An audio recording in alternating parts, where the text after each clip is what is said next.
History is often shaped by the ambitions of powerful individuals. In the early 16th century, two such men were set on a path that would lead to a monumental clash. One was Zahir-ud-Din Muhammad Babur. He was a descendant of two of the greatest conquerors in history, Timur on his father's side, Genghis Khan on his mother's. Babur was a seasoned warrior, a king who had lost his kingdom in Central Asia and was now determined to forge a new one. He had established himself in Kabul, in modern-day Afghanistan, but his eyes were set on the vast, glittering prize to the east, the great lands of Hindustan. His rival was Sultan Ibrahim Lodi, the ruler of the Delhi Sultanate. Ibrahim Lodi was an Afghan king whose family had ruled over a large part of northern India for several decades. He commanded a massive army, one of the largest in the region, and ruled from the powerful seat of Delhi. However, his rule was not entirely secure. He was known for being arrogant, and had alienated many of his own nobles and governors. This internal strife made his powerful sultanate far more vulnerable than its immense size and wealth suggested. The path to battle was paved with ambition and invitation. Babur had long dreamed of conquering Hindustan, a land his ancestor Timur had raided over a century before. Internal politics gave him an opening. Dissatisfied with Ibrahim Lodi's rule, powerful nobles began to plot. One was Daulat Khan Lodi, governor of Punjab. He sent an invitation to Babur, asking him to come and overthrow the Sultan. Accepting the invitation, Babur marched from Kabul into Punjab. Not his first raid into India, but this time his intent was different. Conquer, not plunder. His initial campaign secured supply lines and a foothold, testing the waters, gathering intelligence. Ibrahim Lodi learned of the invasion and the governor's betrayal. Enraged, he gathered vast forces and prepared to march north from Delhi. The battlefield choice was almost inevitable. The flat, open plain near Panipat, about 90 kilometers north of Delhi. The gateway to northern India, a natural battleground for large armies.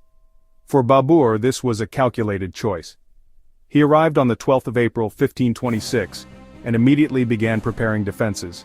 He knew he was massively outnumbered. Babur's army, around 15,000 men. Lodi's force, as large as 100,000 soldiers, and 1,000 war elephants. Babur's genius was not just in his leadership but in his embrace of new military technology. He had something that no Indian army had ever faced on a large scale before: gunpowder artillery. He brought a number of cannons, small-large acquired with the help of Ottoman Turkish experts. These were his trump card. He positioned his cannons in the gaps between his fortified line of carts. This created deadly killing zones. Any enemy soldier trying to charge through the gaps would be met with a hail of cannon fire. This was a revolutionary concept on the Indian subcontinent. His other key innovation, the tulugma, a classic Central Asian Mongol tactic Babur perfected. He divided his army into units, left wing, right wing, center, vanguard. He also had two flanking parties, the tulugma units, hidden at the rear.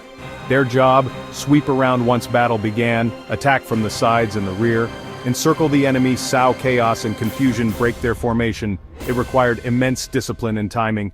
He lashed about 700 carts with rawhide ropes, creating a wagon fortress, the araba, inspired by Ottoman methods like Chaldiran. Between every two carts, gaps, he placed cannons, matchlock armed infantry. These men fired at advancing enemies from behind carts and wooden shields. Babur wasn't just preparing for a battle, he was orchestrating a slaughter. He was turning an open plain into a fortress of his own making. On the morning of the 21st of April, 1526, the battle began. For several days the two armies had faced each other, but Ibrahim Lodi hesitated to attack Babur's strange, fortified position. Goaded by Babur's small-scale raids on his camp, Lodi finally ordered a full frontal assault.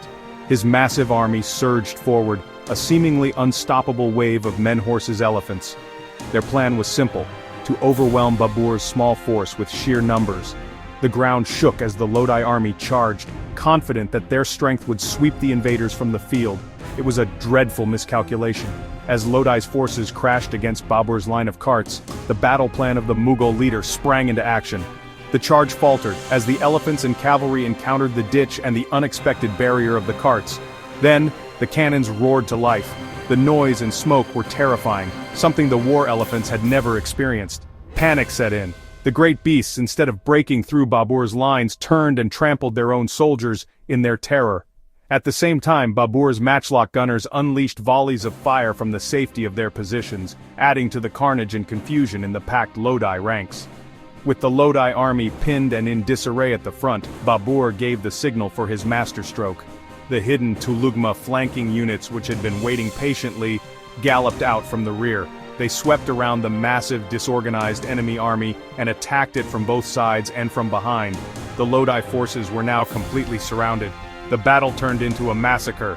Ibrahim Lodi died on the battlefield. On that fateful day at Panipat, the Delhi Sultanate was extinguished and a new power, the Mughal Empire, was born.